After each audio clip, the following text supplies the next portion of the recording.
Buenas, profe. Le queríamos presentar la explicación de nuestro código del campo eléctrico del anillo versus la distancia. Pues podemos empezar por la parte de las librerías. Las librerías que estamos utilizando en este caso son NumPy y Matplotlib. NumPy se utiliza más que todo para realizar operaciones matemáticas y generar rangos de valores. Entonces es lo que va a hacer todo lo que es operación matemática. Matplotlib se utiliza para los gráficos. En este caso es lo que nos va a dar la gráfica del campo eléctrico del anillo.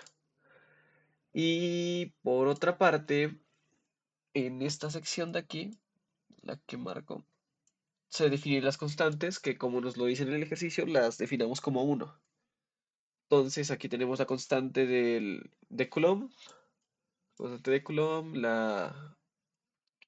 perdóneme, la carga total que se distribuye en el anillo, el radio del anillo o disco y la densidad de la superficie. Sí, la densidad de la superficie.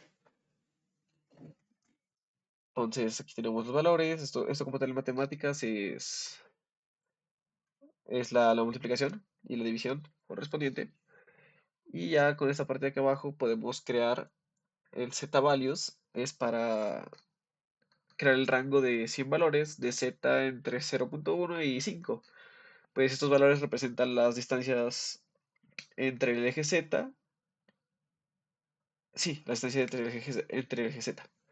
Y por otra parte tenemos Electric File Ring, que, que es nuestra operación para calcular el campo eléctrico del anillo cargado a lo largo de la línea central.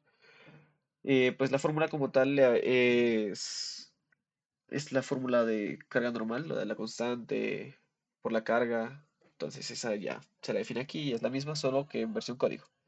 Luego tenemos el Electric File Disk.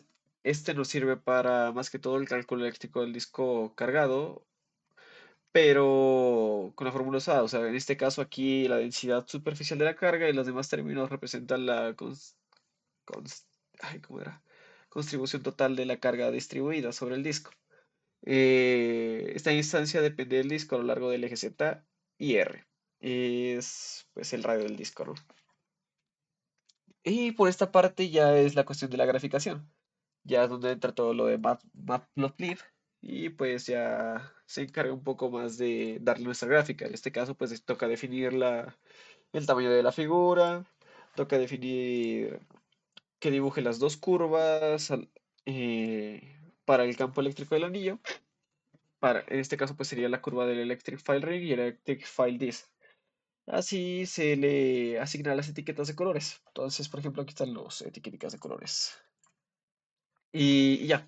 Eso por esta parte de aquí arriba de la gráfica pequeña. Luego tenemos los label y los legend, creo que se llaman. Con tal. Esto añade etiquetas a los ejes XZ. Como tal son títulos en el gráfico. Ahorita lo vemos. Y pues también añade